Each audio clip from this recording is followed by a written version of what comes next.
Welcome to our ஆன்மீக களஞ்சியம் channel. இன்னைக்கு நம்ம பார்க்க போகிறது தெய்வத்தின் குரல் 5ஆம் பாகம் 4ஆம் அத்தியாயம் ஸ்ரீ சங்கர சரிதம். அதில் அக்கால வழிபாட்டு முறைகள். பொது ஜனங்களை பொறுத்தமட்டில் ஆலய பூஜைதான் மதம் என்று பார்த்தோமல்லவா? அது அந்த காலத்தில் எப்படி இருந்ததென்றால் காபாலிகம், காளாமுகம், பைரவம் என்றெல்லாம் ஒரு பக்கம் கிரூர உபாசனைகள் புத்துயிர் பெற்றிருந்தன. சக்தி உபாசனையில் வாமாச்சாரம் என்பதாக ஆபாசமான அனுஷ்டானங்கள் தலை தூக்கின. வைஷ்ணவ தந்திரங்கள் சிலவற்றிலும் இப்படிப்பட்ட சமாச்சாரங்கள் சேர்ந்திருந்தன. ஆபாசமான அனுஷ்டானம் என்று நான் உசந்த பெயர் கொடுத்து சொல்வதிலிருந்தே இந்த யுகத்தில் எப்படி கெட்டதே நல்லது மாதிரி வேஷம் போட்டுக் கொள்கிறது என்று புரிந்து கொள்ளலாம். பலி கொடுப்பது, கள்ளு நிவேதனம், ஸ்திரீ புருஷ அனுபோகம் முதலானவற்றுக்கு கூட உசந்த தத்துவ லேபிள் ஒட்டி இது ஆத்ம ஸ்ரேயஸுக்கான மார்க்கம் என்று பிரச்சாரம் பண்ணுவதாக ஏற்பட்டிருந்தது. மனுஷ்ய ஜாதி தோன்றின நாளாக ரிஃபைன்மெண்ட், பக்குவமான பண்பாடு உள்ளவர்கள் இல்லாதவர்கள் என்று இரண்டு வகையினரும் இருந்துதான் இருப்பார்கள். ரிஃபைன்மெண்ட் போதாதவர்கள் பலி, கள்ளு, கூத்தாட்டம் என்று வழிபாடும் பண்ணி இருப்பார்கள் என்ன, இருந்தார்கள் என்றே சொல்லும்படியாக எல்லா தேச ஆதிவாசிகள் விஷயமாகவும் பார்க்கிறோம். இன்றைக்கும் இப்படிப்பட்டவர்கள் இருக்கிறார்கள். யாரானாலும் நமக்கும் லோகத்துக்கும் மூலமாக ஒரு சக்தி இருக்க வேண்டும் என்று தோன்றி அதை வழிபட வேண்டுமென்று நினைக்கும் போது அவரவருக்கு பிடித்த மாதிரியே அதையும் ரூபம் கொடுத்து பார்ப்பது, அவரவருக்கு பிடித்தபடியே அதற்கும் நெய்வேத்தியம் செய்வது, மற்ற உபச்சாரங்கள் செய்வது என்று ஏற்படுகிறது. இதிலேதான் ரீஃபைன்மெண்ட் இல்லாதவர்கள் ஒருவிதமான வழிபாடு செய்வது. இதில் வேடிக்கை என்னவென்றால், மனுஷ்ய ஜாதியில் இருப்பது போலவே தேவ ஜாதிகளிலும் ரீஃபைன்மெண்ட் போதாத தேவதைகள் இருக்கின்றன. ஈஸ்வரன் தன்னுடைய விளையாட்டில் இந்த மாதிரியான மனுஷ்யர்கள் இதே மாதிரியான தேவதைகளிடம் பக்தி கொண்டு இருவருக்கும் பிடித்த விதத்தில், ஆனால் ரீஃபைண்டாக இருப்பவர்கள் அருவருக்கிற விதத்தில் வழிபாடு செய்ய வைக்கிறான். அந்த லெவலில் அம்மாதிரியான வழிபாட்டை தப்பென்று சொல்வதற்கில்லை. ஆனாலும் உக்கிர தேவதை, சூத்திர தேவதை என்றெல்லாம் சொல்லும் போது கூட அதை தேவதை என்றுதான் சொல்கிறோமே தவிர அசுர ஜன்மாவாக சொல்வதில்லை. அதனால் எத்தனை ரீஃபைன்மெண்ட் குறைவாக வழிபாடு அமைந்தாலும் அசுரத்தனம் என்று சொல்கிற அளவுக்கு அதில் ஹிம்சை, கேளிக்கை முதலியவை போகுமானால் அது தப்புத்தான். நான் சொன்ன அந்த காலத்தில் என்ன ஆயிற்றென்றால், ரீஃபைன்மெண்ட் இல்லாத உபாசனா முறைகளையும் ரீஃபைன்ட் மாதிரி வேஷம் போட்டு காட்ட வேண்டும் என்று அவற்றை ஆத்ம ஸ்ரேயா மார்க்கங்களாக வர்ணித்து சாஸ்திரங்கள் செய்யப்பட்டன. நாகரிகம் தெரியாதவர்கள் தங்களுக்குள் ஏதோ பண்ணிக்கொண்டு போவதாக நிற்காமல் அவற்றுக்கும் நாகரிக வேஷம் போட்டு நாகரிகமான சமூகத்தையும் அவற்றில் இழுப்பதற்கு பிரயத்தனங்கள் செய்யப்பட்டன. நமக்கு வெறுக்கத்தக்கவையாகவும் பயங்கரமாகவும் அருவருப்பாகவும் உள்ள சில சாதனைகளை சில தந்திர யோக சாஸ்திரங்களிலும் சொல்லியிருக்கிறது. அவற்றை சிலர் அபியாசம் செய்து வாஸ்தவமாகவே ஒரு சக்தியையோ சித்தியையோ பெற்றிருப்பது கூட உண்டுதான். ஆத்ம சம்பந்தமான சில பிரயோஜனங்களை கூட அவர்கள் இப்படி பெற்றாலும் பெறலாம். ஆனாலும் இது கரணம் தப்பினால் மரணம் என்கிற மாதிரியான ஆபத்தான மார்க்கம். கிரூர தேவதா உபாசனையில் கொஞ்சம் தப்பினால் கூட அந்த தேவதையே அடித்து போட்டு விடுவதைப் போல இந்த விதமான யோக சாதனையிலும் கொஞ்சம் தப்பு வந்தால் கூட அடியோடு ஆத்ம ஹானிதான் ஏற்படும்.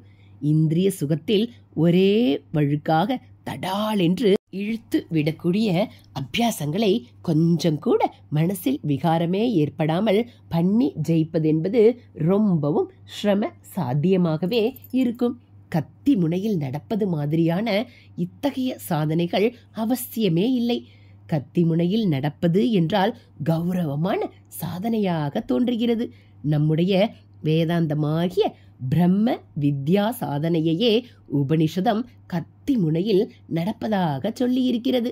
ஆகையினால் இப்படி கௌரவம் கொடுத்து சொல்லாமல் ராமகிருஷ்ண பரமஹம்சர் சொன்ன மாதிரி இந்த வழிகளாலும் ஒருவன் லட்சியத்தை அடையக்கூடலாம் என்றாலும் அது முறைப்படி வாசல் வழியாக ஒரு வீட்டுக்குள் வராமல் தோட்டத்து வழியாக ஏறி குதித்து கக்கூஸ் வழியாக வருகிறது போல என்கலாம். எவரோ சில பேருக்கு இந்த வழி அவசியப்பட்டால் கூட கை கால் முறியாமல் அமேத்தியத்தில் சறுக்கி விழாமல் முன்னேறுவதற்குரிய சிரம சாத்தியமான சாதனையே அவர்கள் பின்பற்றி பயனடைய முடிந்தாலும் கூட பிரத்தியார் முயற்சி பண்ணி பார்த்து ஆத்மஹானி அடைவதற்கு ஹேதுவான இவற்றை அவர்கள் எல்லோருக்கும் பகிரங்கப்படுத்தக்கூடாது. ஆனாலும் நாம் பார்த்து கொண்டிருக்கும் அந்த காலத்தில் தாங்கள் மாத்திரம் ஒதுங்கி அனுஷ்டானம் பண்ணி கொண்டிருந்தால் தங்களுக்கு பிராபல்யம் அந்தஸ்து ஒன்றும் இருக்காது என்பதால் ஆபத்தான இந்த தந்திரங்களையும் எல்லாருக்கும் பிரச்சாரம் செய்வதற்கு பல பேர் கிளம்பினார்கள்.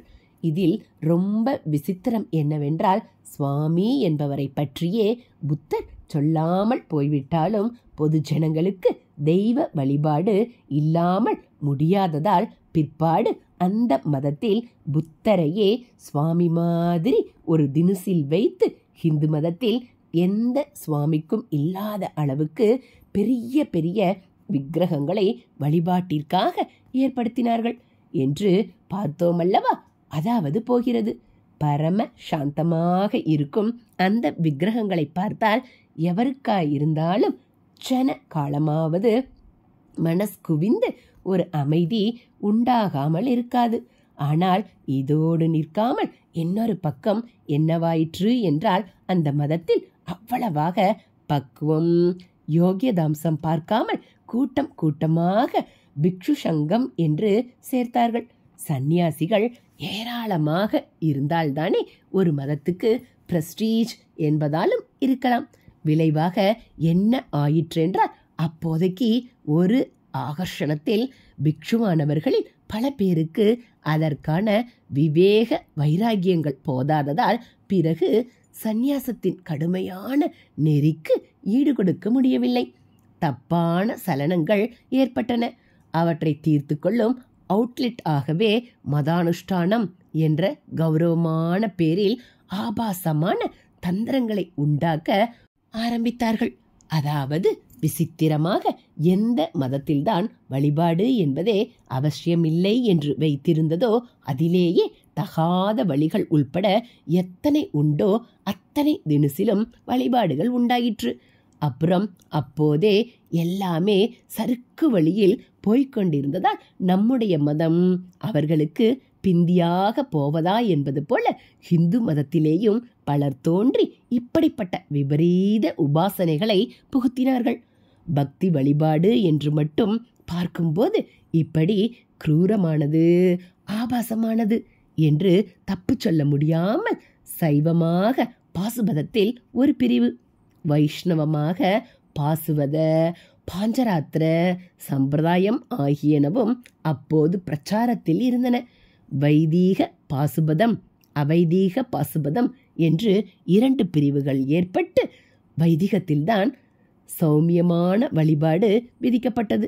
பிலாசபியில் உயர்வாக போகும் காஷ்மீரி சைவம் என்ற நல்ல மார்க்கமும் கூட ஏதோ ஒரு லேசான ஆரம்ப ஸ்திதியில் அக்காலத்திலேயே இருந்திருக்கக்கூடும் என்றும் அபிப்பிராயம் உண்டு. என்றாலும் இவை எல்லாமும் கூட வேதங்களின் பூர்ணமான முடிவான தாத்பரியத்தை உள்ளபடி பிரதிபலிக்கவில்லை. அத்வைத ஞானத்துக்கு பூர்வாங்க சாதனமாக சித்த ஐகாக்கிரியம் ஒருமுகப்பாடு பெறுவதற்கே பக்தி உபாசனை, முடிவிலே உபாசகன், உபாசிக்கப்படும் தெய்வம், உபாசனை எல்லாமே ஒன்றாக போக வேண்டியதுதான் என்ற பரம தாத்பரியத்தை இவையாவும் ஏதோ ஒரு அளவில் ஆட்சேபிப்பவையாகவே இருந்தன. காஷ்மீரி சைவம் கூட அத்வைதத்திற்கு கிட்டேதான் போயிற்றே தவிர ஸ்வச்சமான அத்வைதமாக முடியவில்லை. அதற்கு மாறுபட்டுத்தான் இருந்தது.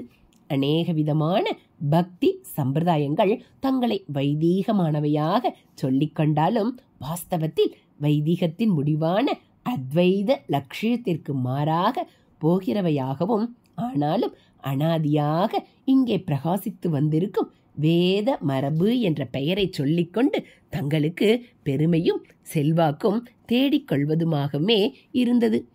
ஹரஹர சங்கர ஜெய ஜெய சங்கர, ஹரஹர சங்கர ஜெய ஜெய சங்கர. மகா பெரிவாச்சரணம். இது போல் தெய்வத்தின் குரல் பகுதிகளை நீங்கள் தினந்தோறும் கேட்கணும் அப்படின்னா மறக்காமல் நம்ம சேனலை சப்ஸ்கிரைப் பண்ணுங்கள். கூடவே பெல் ஐக்கானை கிளிக் பண்ணி ஆள்ங்கிற பட்டனையும் அழுத்திடுங்க. நம்ம சேனலில் வரக்கூடிய தெய்வத்தின் குரல் பகுதிகள், மகா பெரிவா மகிமை, ஆன்மீக கதைகள், ஸ்லோகங்கள் எல்லாம் உங்களுக்கு பிடிச்சிருந்தா ஒரு லைக்கும் கமெண்ட்டும் கொடுத்து உங்களுக்கு தெரிஞ்சவங்களுக்கும் ஷேர் பண்ணுங்க. ஹரஹர சங்கர ஜெய ஜெய சங்கர, ஹரஹர சங்கர ஜெய ஜெய சங்கர. மகா பெரிவாச்சரணம்.